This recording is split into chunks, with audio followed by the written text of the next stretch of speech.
ఇప్పుడు కాకపోతే బాధ ఏంటంటే బాధ ఏమీ లేదు. ఏమన్నా ఎట్లా ఉన్నావురా అనా ఆ ఒక్క మాట అది ఆ ఒక్క మాటే సార్. ఏమనుకోండి ఇది చూపించబాలండి నాకు. ఎందుకంటే ఎట్లా ఉన్నావనా, ఏంది ఏం చేస్తున్నావు అవును అంటే ఎంతో అసలు నువ్వు డబ్బు ఎక్కర్లేదు. అవును, నాకు డబ్బులు ఎక్కర్లేదండి. వచ్చాడంట నాకు తెలియదు, నిన్ననో ఇవ్వడు. నడవలేను పెట్టలేను. అవునండి సార్. అవును నడవగలుగుతాను కూడా చిన్నగా. ఎక్కడుంటాడు ఏమిటో, అది ఎట్లా పోవాలో ఏమిటి అంతమంది జనాల్లో ఎత్తుక్కొని వెళ్ళాలి.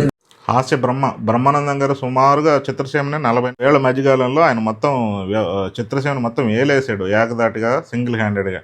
స్వర్గీయ రేలంగి గారి తర్వాత అంత స్థాయిని అందుకున్నటువంటి ఒకే ఒక్క హాస్య నటుడు బ్రహ్మానందం గారు. ఆయన బ్రదర్ ఈ మధ్య శ్రీవదన్ గారు మాట్లాడుతా, బ్రహ్మానందం గారు అన్నీ చేశాడు కానీ మాట్లాడటానికైతే ఆయనకి టైం ఉండట్లేదు, మాట్లాడట్లేదు అని అంటున్నాడు. బ్రహ్మానందం గారు ఏంటంటే చాలా ఆయన ఎంత నటుడో అంత పర్సనల్ లైఫ్లో ఆయన చాలా విషయాల గురించి జనాలకు చెప్తూ ఉంటాడు. డబ్బు గురించి, బంధాల గురించి, ఫ్యామిలీ గురించి, భార్యను ఎలా చూసుకోవాలి గురించి, అవన్నీ చాలా ఇన్స్పైరింగ్ ఉంటాయి. పూరి జగన్నాథ్ గారి తర్వాత నాకు తెలిసి సోషల్ మీడియాలో బ్రహ్మానందం గారి మాటలు ఎక్కువ వినపడుతూ ఉంటాయి. ఆయన ఫ్రెండ్షిప్ గురించి, ఈ అన్నిటికంటే కూడా ముఖ్యమైనది కుటుంబం. ఆ కుటుంబంని మనం డిఫైనేషన్ అనేది మారిపోతూ ఉంటుంది. బ్రహ్మానందం గారు మనం చిన్నప్పుడు పుట్టినప్పుడు అమ్మ నాన్న అన్న అక్క చెల్లి వీళ్ళనే కుటుంబం అనుకుంటాం. తర్వాత మనకు కుటుంబం వచ్చిన తర్వాత మరి ఆ కుటుంబంలోకి ఈ అన్నదమ్ముల్ని వాళ్ళ పిల్లల్ని తీసుకురామన్నమాట. మన కుటుంబాన్ని మనం డిఫైన్ చేసేసుకుంటాం. ఏది మన పిల్లలు, భార్య, అంత మట్టుకే.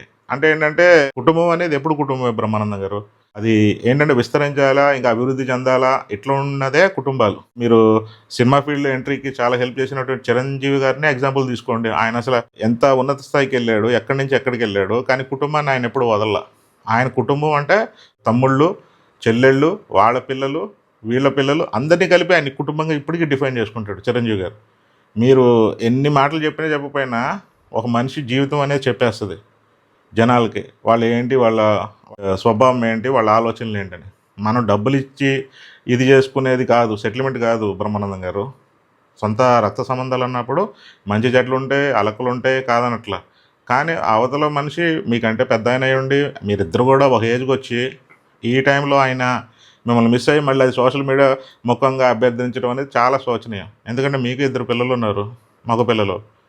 ఇప్పుడు వాళ్ళు అన్యోన్యంగా ఉంటారు, కానీ మీ తర్వాత వాళ్ళిద్దరూ ఇలాగ గొడవలు పడి మాట్లాడుకోకుండా ఉంటే అది మీకు ఎంత అశాంతికి గురి చేస్తుంది.